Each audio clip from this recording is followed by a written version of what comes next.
Learners, welcome to my channel. आज के इस वीडियो में हम इंडियन एविडेंस एक्ट का part 3 production and effect of document उसका चैप्टर 7 बर्डन ऑफ प्रूफ के सेक्शन 101 से 114A तक के प्रोविजंस को कवर करेंगे। इससे पहले पार्ट फर्स्ट और पार्ट सेकंड के जितने भी प्रोविजंस है वो मैंने प्रीवियस की वीडियोस में कवर किए हैं, तो आप पार्ट 1 और पार्ट सेकंड जो है उन वीडियोस से पढ़ सकते हैं। So let's begin with section 101।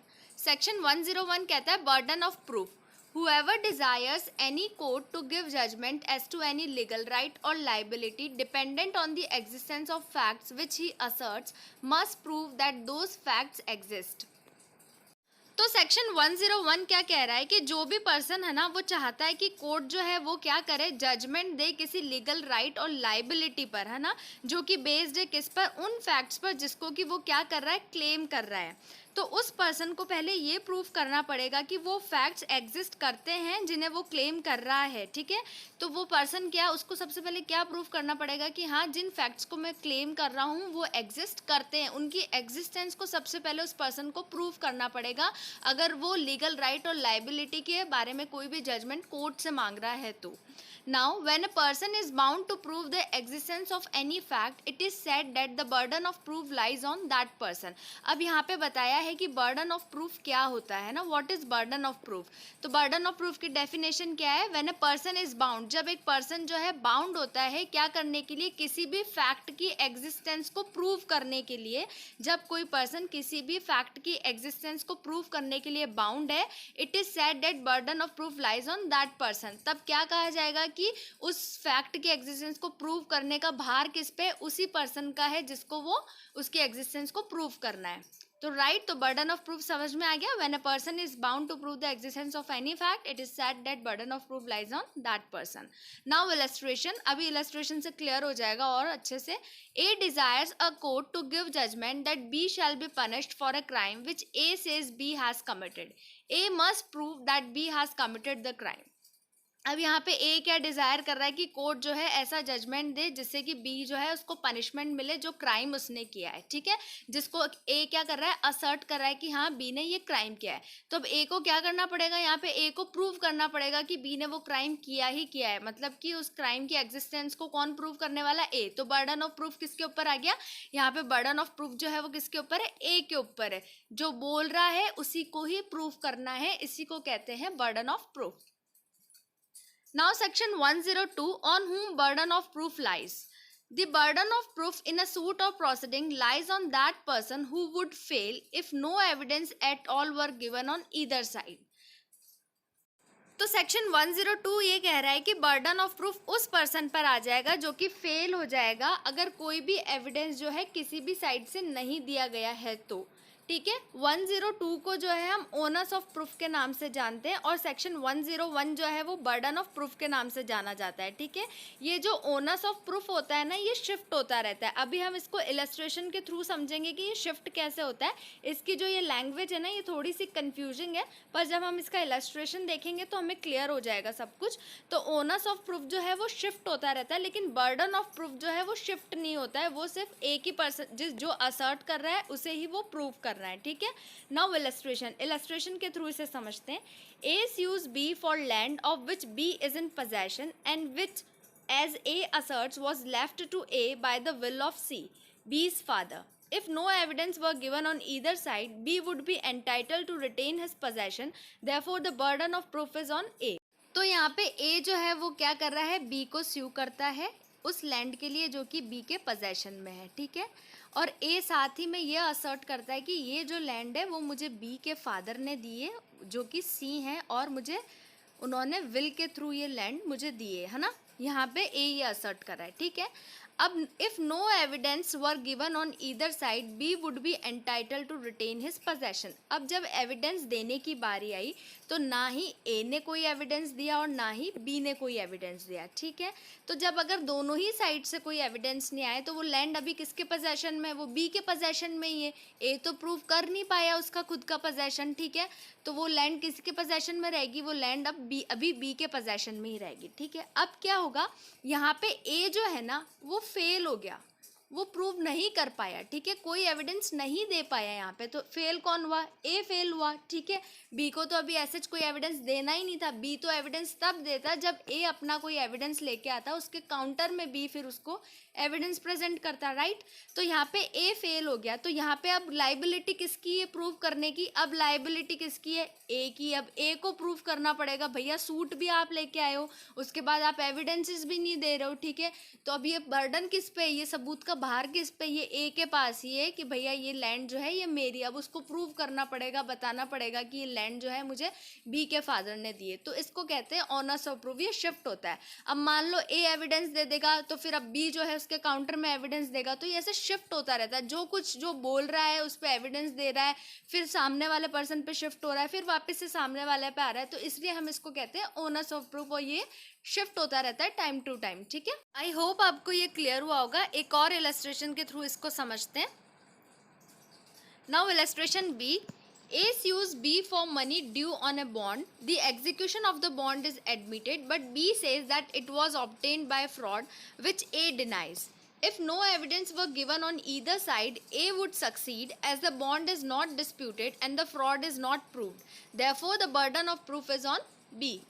अब यहाँ पे ए जो है ना वो बी को स्यू कर रहा है। बी ने जो है ए से कोई मनी लिया था बॉन्ड पे, ठीक है। अब बी जो है वो क्या करता है, उस बॉन्ड का एग्जीक्यूशन जो है उसको एडमिट कर लेता है और कहता है हाँ मैंने ए से जो है बॉन्ड पे जो है पैसे लिए थे और मैं एडमिट करता हूँ इस बात को। पर साथ ही में बी क्या कहता है कि ये जो बॉन्ड है ये फ्रॉड के थ्रू हुआ है, ठीक है ना, मेरे साथ फ्रॉड हुआ है। जिसके लिए ए कहता है, उसको ए जो है वो डिनाई करता है कि नहीं बी के साथ कोई फ्रॉड नहीं हुआ है। If no evidence were given on either side A would succeed, ठीक है, as bond is not disputed and fraud is not prove. अगर कोई भी एविडेंस नहीं देता, ठीक है ना, ए भी कोई एविडेंस नहीं दे रहा, बी भी कोई एविडेंस नहीं दे रहा, राइट, मतलब कि बी जो है अपने फ्रॉड को प्रूव नहीं कर पा रहा है यहाँ पे, ठीक है, उससे रिलेटेड उसने कोई भी एविडेंस नहीं दिया। तो यहाँ पे सबसे फर्स्ट इंस्टेंट में सक्सीड कौन होगा? ए सक्सीड होगा, क्योंकि ए अफर्म कर रहा है कि मैंने बी को जो है बॉन्ड पे पैसे दिए और बी ने जो अभी तक उसको पे नहीं किया, ठीक है, और उसके काउंटर में बी ने कोई एविडेंस नहीं दिया। तो किसकी बात सच निकली? ए की बात सच निकली, ठीक है। अब बर्डन ऑफ प्रूफ किसके ऊपर आया? बर्डन ऑफ प्रूफ जो है ना यहाँ पे वो बी के ऊपर है, ठीक है। ये बी को प्रूव करना है कि ये जो बॉन्ड है ये फ्रॉड से हुआ है उसके साथ, ठीक है। तो यहाँ पे बर्डन ऑफ प्रूफ आया बी के ऊपर। अब अगर बी जो है कुछ भी ऐसा एविडेंस दे देता है फ्रॉड से रिलेटेड, तो फिर ये वापस ये बर्डन ऑफ प्रूफ किसके ऊपर शिफ्ट हो जाएगा? ये फिर से ए के ऊपर शिफ्ट हो जाएगा। ए को प्रूव करना पड़ेगा कि नहीं उसके साथ फ्रॉड नहीं हुआ है, ठीक है। तो ये ऐसे चलता रहता है। फिर ए कोई एविडेंस देगा, अगेन ये बर्डन ऑफ प्रूफ जो है बी पे शिफ्ट हो जाएगा। तो ये ऐसे शिफ्ट होता रहता है, ठीक है। तो यहाँ पे यही है कि जब ए और बी जो थे उनके बीच में जो ये मैटर चल रहा था उसमें बी जो है कोई एविडेंस नहीं दे रहा है, तो ए सक्सीड हो गया। और यहाँ पे बर्डन ऑफ प्रूफ किसके ऊपर है? बी के ऊपर है। उसको प्रूव करना है कि ये फ्रॉड से हुआ है उसके साथ, राइट। आई होप आपको ये अब तो क्लियर हुआ ही होगा।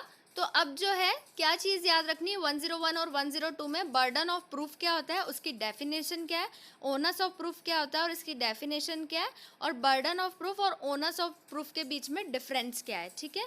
तो ये चीज़ आप प्रिपेयर कर लेना खुद से, okay.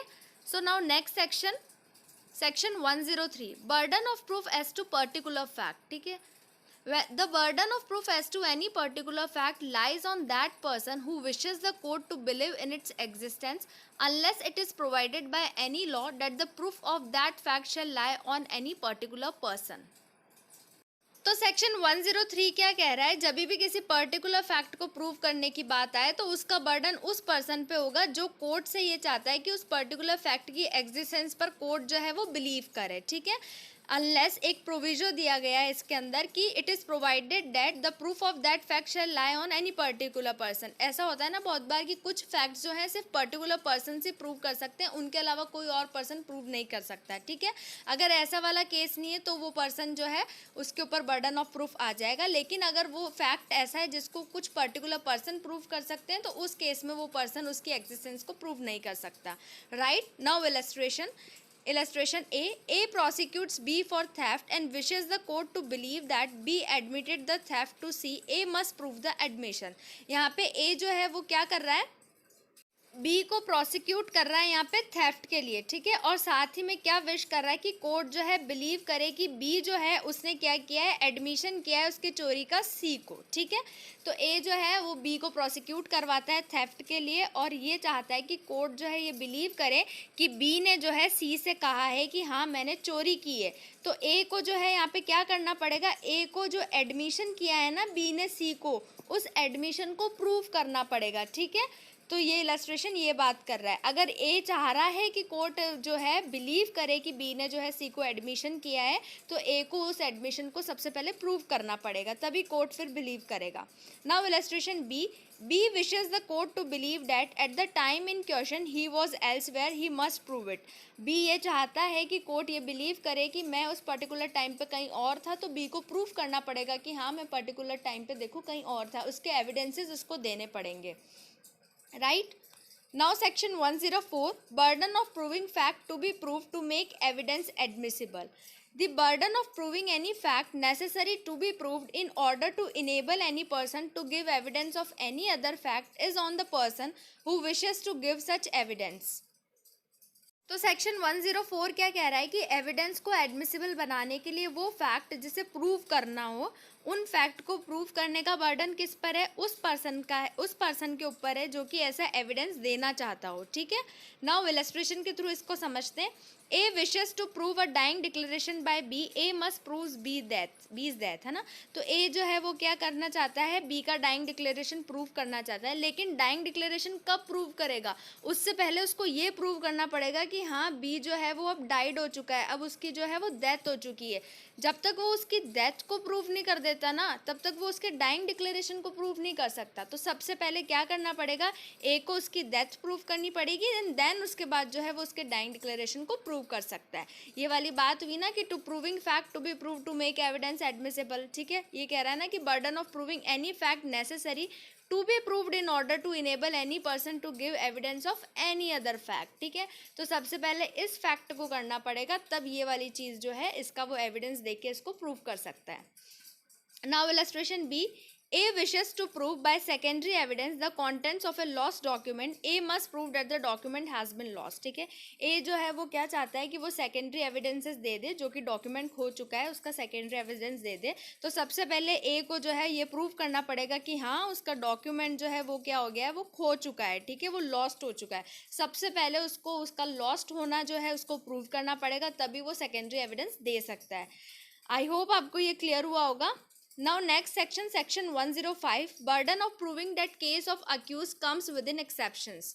When a person is accused of any offense, the burden of proving the existence of circumstances bringing the case within any of the general exceptions in the IPC or within any special exception or provision contained in any other part of the same code or in any law defining the offense is upon him, and the court shall presume the absence of such circumstances, ठीक है। अगर कोई person ये चाहता है कि court believe करे कि जो उसका केस है, जो भी कुछ भी मैटर जो है या फिर वो अक्यूज है किसी भी चीज़ का, वो एक्सेप्शंस के अंदर आता है, तो उसको ये प्रूव करना पड़ेगा कि उसका केस जो है वो एक्सेप्शन के अंदर आता है। ये जो एक्सेप्शन वो जो आईपीसी में आते हैं ना 76 से 106 तक, ये जब हम आईपीसी पढ़ेंगे तब ये एक्सेप्शंस पढ़ेंगे। तो जो 76 से 106 के अंदर जो जनरल एक्सेप्शंस है वो, या फिर किसी और लॉ के अंदर कोई भी एक्सेप्शंस वगैरह या फिर स्पेशल एक्सेप्शंस और कोई प्रोविजो है, तो वो अगर उनके अंदर उसका केस आ रहा है, तो ये बर्डन ऑफ प्रूफ, ये सबूत का भार जो ये उसी पर्सन पे है जो कि ये कहता है कि मेरा जो केस है वो एक्सेप्शन के अंदर आता है, ठीक है। The court shell presume the absence of such circumstances, ठीक है। अगर वो ऐसा प्रूव कर देता है तो कोर्ट जो है वो क्या करेगा, शैल प्रिज्यूम करेगा इसको। Now illustration, A accused of murder alleges that by reason of unsoundness of mind he did not know the nature of the act. The burden of proof is on A. तो ए पे जो है murder के charges है, वो accused है murder का, और वो प्ली लेता है कि मैं जो था जब मैंने ये एक्ट किया तो मुझे नहीं पता था इसका नेचर। क्यों नहीं पता था, क्योंकि जब मैंने ये एक्ट किया तब मैं अनसाउंडनेस ऑफ माइंड था, ठीक है। Because of my unsoundness I didn't know the nature of the act, ठीक है। तो अब यहाँ पे प्रूव करने की ये जो प्रूव करना है, ये इसका बर्डन किसके ऊपर है, ये बर्डन ए के ऊपर है कि ए प्रूव करे कि जब मैंने उसका मर्डर किया तब मैं अनसाउंड माइंड का था, ठीक है।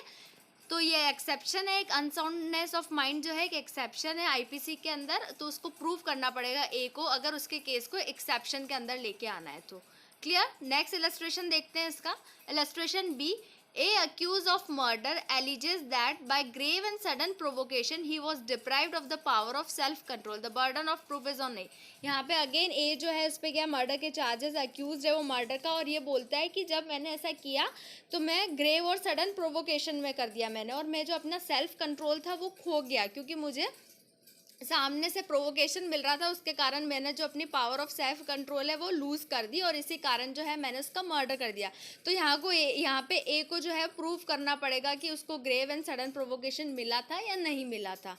Clear? Now section 106, burden of proving fact specially with in knowledge. When any fact is especially within the knowledge of any person, the burden of proving that fact is upon him.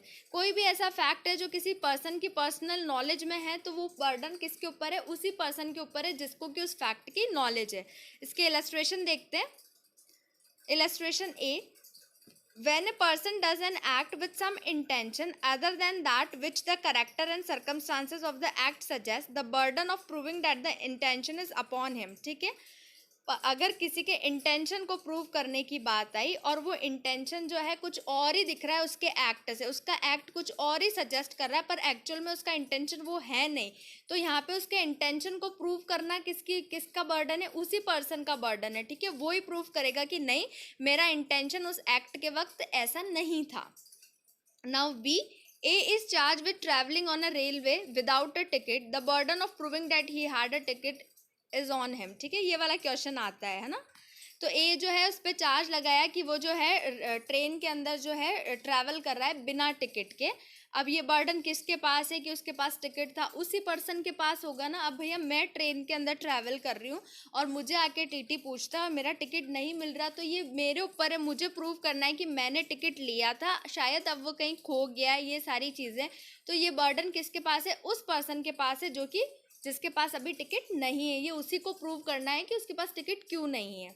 Clear? Section 107, burden of proving death of person known to have been alive within 30 years. When the question is whether a man is alive or dead and it is shown that he was alive within 30 years, the burden of proving that he is dead is on the person who affirms it. तो section 107 में सबसे पहली चीज़ जो याद रखनी है, ये life presumption की बात करता है ना।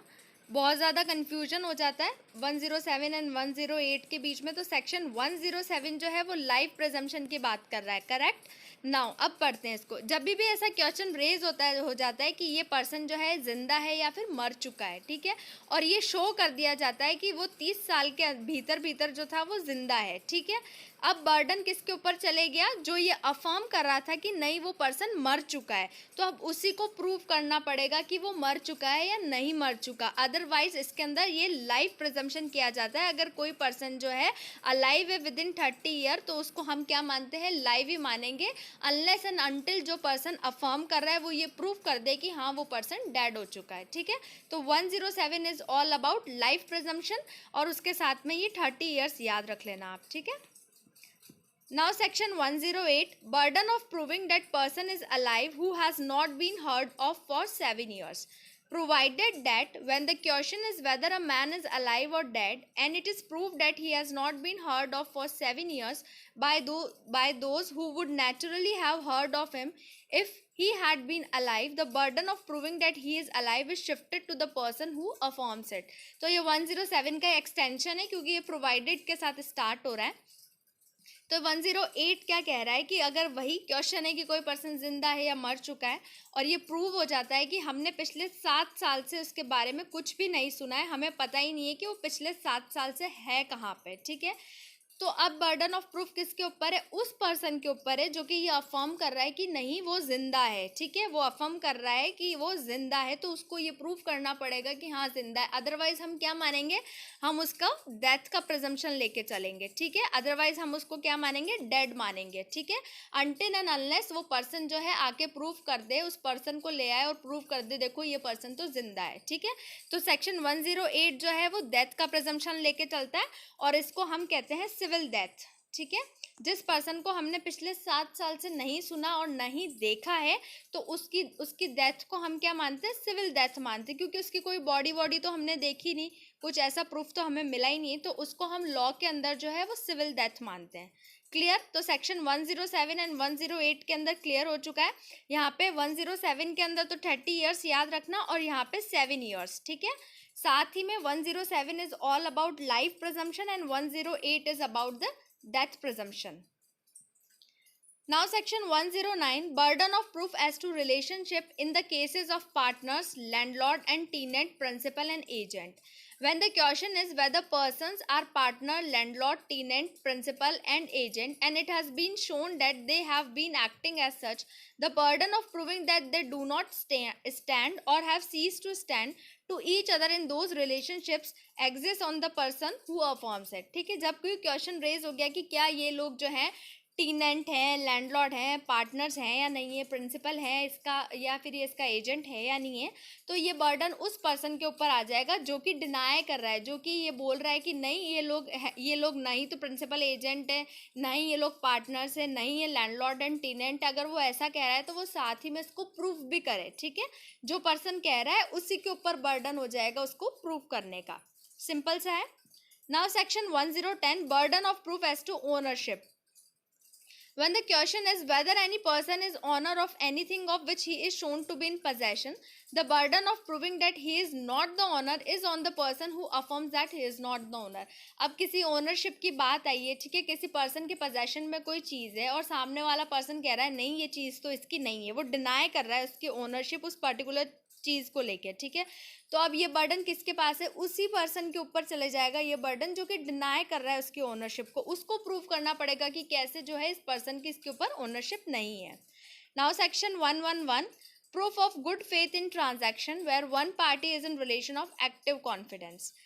Where there is a question as to the good faith of a transaction between parties, one of whom stands to other in a position of active confidence, the burden of proving the good faith of the transaction is on the party who is in position of active confidence।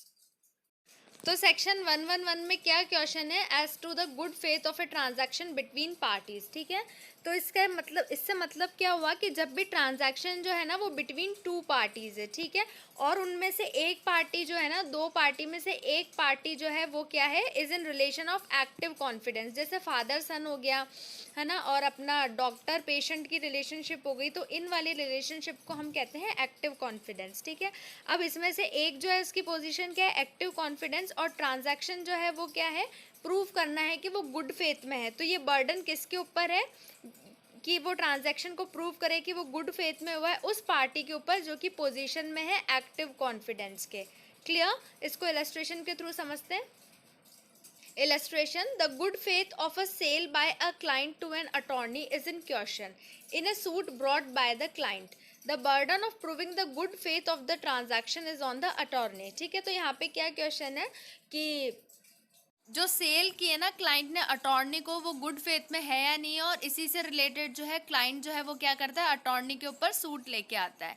तो यहाँ पे अब burden किसके ऊपर है ये prove करने का कि वो गुड फेथ में ही था, तो ये बर्डन जो है अटॉर्नी के ऊपर आएगा, क्योंकि यहाँ पे एक्टिव कॉन्फिडेंस किसके ऊपर है, अटॉर्नी के ऊपर।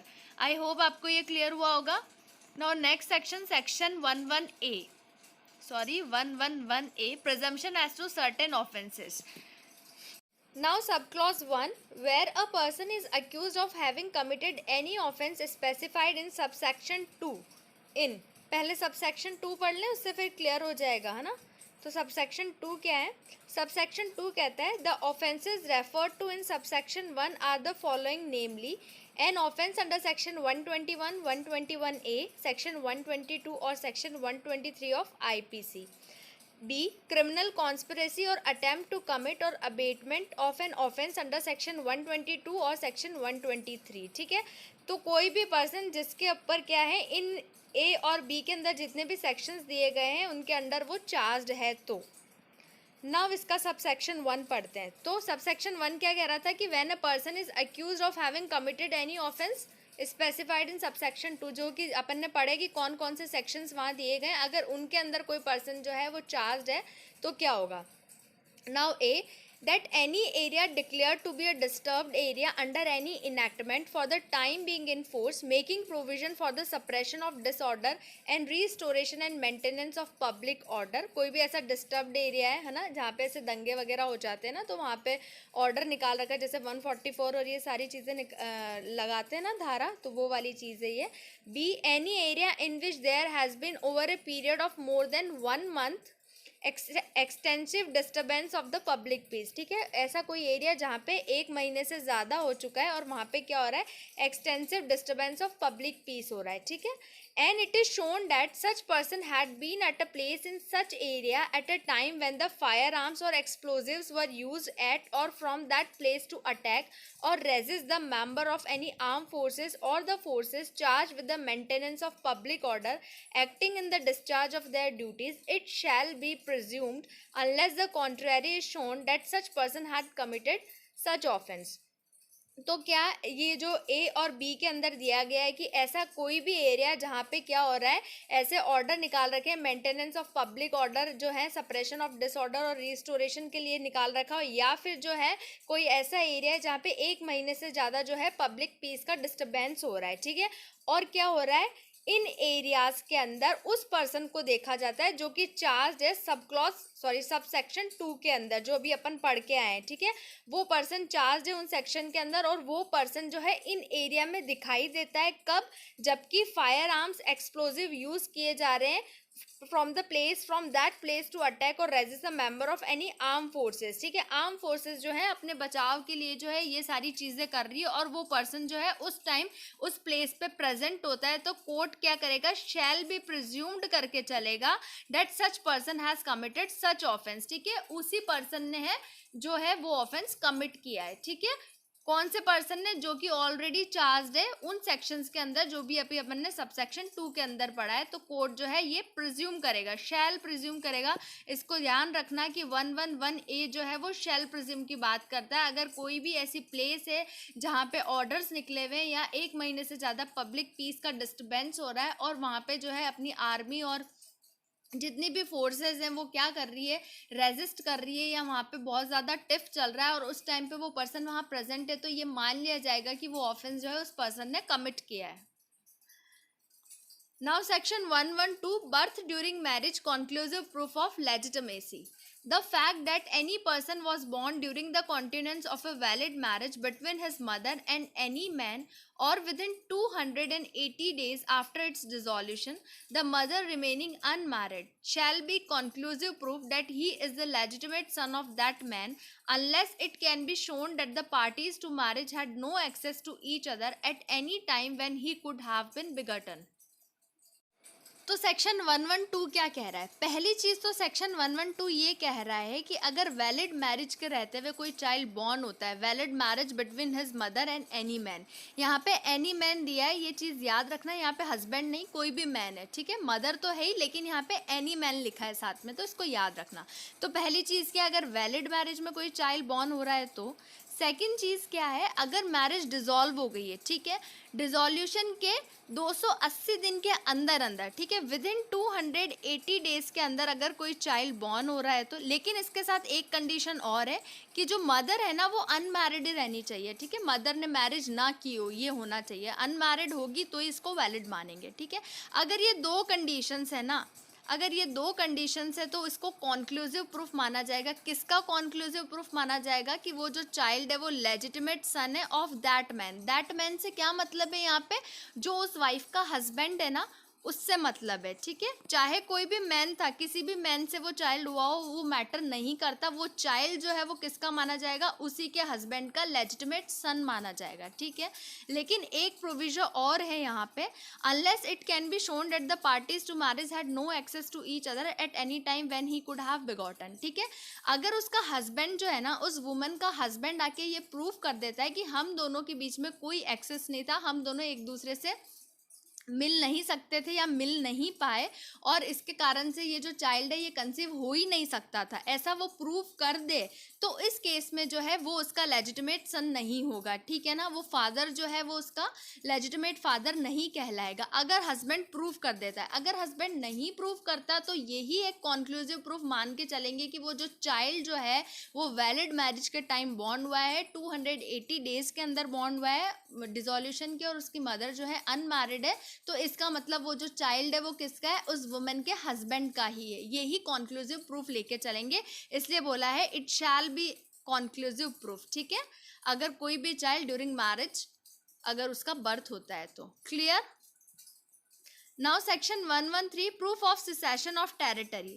A notification in the Gazette of India that any portion of British territory has before the commencement of Part 3rd of Government of India Act 1935 been ceded to any native state, prince or ruler shall be conclusive proof that a valid cessation of such territory took place at the date mentioned in such notification. यही अगर इस gadget के अंदर notification से कोई भी ऐसा native state Prince और रूलर उसको सेसेशन किया है तो उसको क्या माना जाएगा, कंक्लूसिव प्रूफ माना जाएगा कि हाँ इस डेट से जो है उसका सिसेशन हुआ है। Clear. Now section 113A, presumption as to abatement of suicide by a married woman. When the question is whether the commission of suicide by a woman had been abated by her husband or any relative of her husband, and it is shown that she has committed suicide within a period of 7 years from the date of her marriage, and that her husband or such relative of her husband has subjected her to cruelty, court may presume, having regard to all the circumstances of the case, that such suicide had been abated by her husband or by such relative of her husband. तो section 113A क्या कह रहा है, पहली चीज तो कह रहा है कि कोर्ट जो है मे प्रिज्यूम करेगी। कब मे प्रिज्यूम करेगी, जबकि कोई मैरिड वुमेन जो है वो सुसाइड कमिट कर लेती है, ठीक है। कब करती है, with in 7 year of a marriage, ठीक है, शादी के 7 साल के अंदर अंदर अगर वो सुसाइड कमिट कर लेती है, और जो है क्या होता है, वो सुसाइड जो है उसका अबेटमेंट किसने किया है, या तो हस्बैंड ने या उसके रिलेटिव ने किया है, या फिर जो है उसके साथ में क्रुएलिटी करी है, ठीक है। अगर कोर्ट को ये पता लग जाए, अगर कोर्ट को ये पता पड़ जाता है कि जो वो वुमेन जो थी उसके साथ जो है क्रुएलिटी हुई है, या फिर जो है ये सुसाइड जो है ये अबेटेड है, मतलब कि सुसाइड के लिए उसको मतलब कि उकसाया गया है, और किसने किया है, ये उसके हस्बैंड ने या फिर उसके हस्बैंड के जितने भी रिलेटिव्स है उसने, ठीक है। तो कोर्ट जो है मे प्रिज्यूम करेगा कि उसकी सुसाइड जो है उसका अबेटमेंट किसने किया है, हस्बैंड ने और उसके सच रिलेटिव और हस्बैंड ने किया है, तो कोर्ट इनके बारे में मे प्रिज्यूम करेगा, ठीक है। Explanation, for the purposes of this section cruelty shall have the same meaning as in section 498 of IPC. जो सेक्शन 498A ऑफ आईपीसी जो है ना वो क्रुएलिटी को डिफाइन करता है कि क्रुएलिटी क्या क्या होती है, तो सेम मीनिंग इसका सेम मीनिंग वही है जो कि आईपीसी में है। Clear. Now section 113B, presumption as to dowry death. When the question is whether a person has committed the dowry death of a woman, and it is shown that soon before her death such woman had been subjected by such person to cruelty or harassment, or in connection with any demand for dowry, the court shall presume that such person has caused the dowry death. For the purposes of this section, dowry death shall have the same meaning in section 304B of IPC. ठीक है, अगर dowry death question, अगर किसी woman की death question में है और dowry से रिलेटेड अगर डिमांड उसके साथ की गई है या उसके साथ क्रुएलिटी की गई है, ठीक है, तो ये क्या माना जाएगा, कोर्ट जो है शैल प्रिज्यूम करेगा कि हाँ इसी पर्सन ने जो है इसकी डेथ कॉज की है, ठीक है। और यहाँ पे 304B में जो है वहाँ पे डाउरी डेथ दिया गया है कि डाउरी डेथ क्या क्या होती है, हस्बैंड है, रिलेटिव्स है, with in 7 year of marriage, ये सारी चीज़ें वहाँ पे दी गई है, तो उसका सेम मीनिंग है, ठीक है, जो सेक्शन 304B में है, ठीक है। तो 113A जो है सुसाइड की बात हुई तो कोर्ट क्या करता है, मे प्रिज्यूम करता है, लेकिन 113B के अंदर अगर डाउरी डेथ की बात हुई तो कोर्ट क्या करता है, शैल प्रिज्यूम करता है। इसको याद रखना, एक में मे प्रिज्यूम है और एक में क्या है, शैल प्रिज्यूम है। Clear. Now section 114, court may presume existence of certain facts. The court may presume the existence of any fact which it thinks likely to have happened, regard being had to common course of natural events, human conduct, public and private business in their relation to the facts of particular case. तो court जो है किसके बारे में मे presume करेगा, कोई natural event है, human conduct है, पब्लिक या प्राइवेट बिजनेसेस हैं, और भी ऐसे कोई जो भी इन पर्टिकुलर फैक्ट जो है इन पर्टिकुलर केसेस से रिलेटेड है, तो ठीक है। अब देखते हैं क्या। That a man who is in possession of stolen goods soon after the theft is either the thief or has received the goods knowing them to be stolen unless he can account for his possession। ठीक है, तो इसके कहने का मतलब क्या है, एक मैन जो है उसके पास क्या है, स्टोलन गुड्स है। सिंपल सी बात यही है कि कुछ गुड्स की जो है चोरी हो जाती है, ठीक है, और चोरी के बाद जो है वो गुड्स है ना इस मैन की पोजेशन में मिलते हैं। तो क्या प्रिज्यूम करके चलेगा कोर्ट, ये प्रिज्यूम करके चलेगा कि या तो वो खुद ही चोर है या फिर जो है उसे पता है कि ये गुड्स जो है स्टोलन है और जानते हुए भी उसने जो है इन गुड्स को क्या किया है, रिसीव किया है। तो कोर्ट प्रिज्यूम करेगा unless he can account for his possession, until and unless अगर वो ये प्रूव कर देता है कि नहीं मैं चोर नहीं हूँ और मुझे नहीं पता था कि ये गुड्स स्टोलन है, तो फिर अलग चीज़ हो जाती है। अदरवाइज कोर्ट नेचुरली यही प्रिज्यूम करके चलेगा कि या तो वो थीफ है या फिर उसको पता होते हुए भी उसने जो है स्टोलन गुड्स को रिसीव किया है। Next, as to illustration A, a shopkeeper has in his bill a marked rupee soon after it was stolen and cannot account for its possession specifically, but it continually receiving rupees in the course of his business। ठीक है, तो अब ये ए का जो illustration है वो क्या है, एक शॉपकीपर था जो क्या है उसकी बिल बुक में जो है क्या है, मार्क्ड रुपीज़ मिला, और वो मार्क्ड रुपीज़ कब मिला, जब वो चोरी हुआ था उसके जस्ट बाद उसकी बुक में मिला गया। एंड वो जो शॉपकीपर था वो नहीं बता पाया कि वो जो मार्क्ड रुपीज़ उसको कहाँ से मिला, but it continually receiving rupees in the course of business. और वो कंटिन्यूली जो है वो क्या कर रहा है, ऐसे रुपीज़ को जो है वो रिसीव कर रहा है। ठीक है, तो यहाँ पे कोर्ट क्या करेगा, मे प्रिज्यूम करके चलेगा कि हाँ वो जो है उसको पता होते हुए भी वो जो है ऐसे गुड्स को रिसीव कर रहा है। Now section 114A, presumption as to absence of consent in certain prosecution for rape. In a prosecution for rape under clause A, B, C, D, E, F, G, H, I, J, K, L, M, N of subsection 2 of section 376 जो कि rape की बात करता है ना IPC, where sexual intercourse by the accused is proved and the question is whether it was without the consent of the woman alleged to have been raped, and such woman states in her evidence before the court that she did not consent, the court shall presume that she did not consent। ठीक है, अगर उन sections के अंदर अगर rape हो जाता है और अक्यूज जो है वो क्या होता है, प्रूव्ड हो जाता है कि हाँ इसी पर्सन ने जो है रेप किया, और फिर जो है उस वुमन से पूछते हैं कि आपने कंसेंट दी थी या नहीं दी थी, और वो मना कर देती है, तो क्या माना जाएगा कि ये शैल प्रिज्यूम किया जाएगा कि शी डिड नॉट कंसेंट। ठीक है, उसने कंसेंट नहीं दिए, तो इसके बारे में क्या प्रिजम्पशन है, शैल प्रिज्यूम है। Explanation: in this section, sexual intercourse shall mean any of the act mentioned in clause A to D of section 375 of IPC। That's all from today's video। अगर आपको किसी भी सेक्शन में प्रॉब्लम है या कोई प्रोविज़न नहीं समझ में आ रहा है तो आप मुझे कमेंट करके पूछ सकते हैं, पर्सनली मेल भी कर सकते हैं।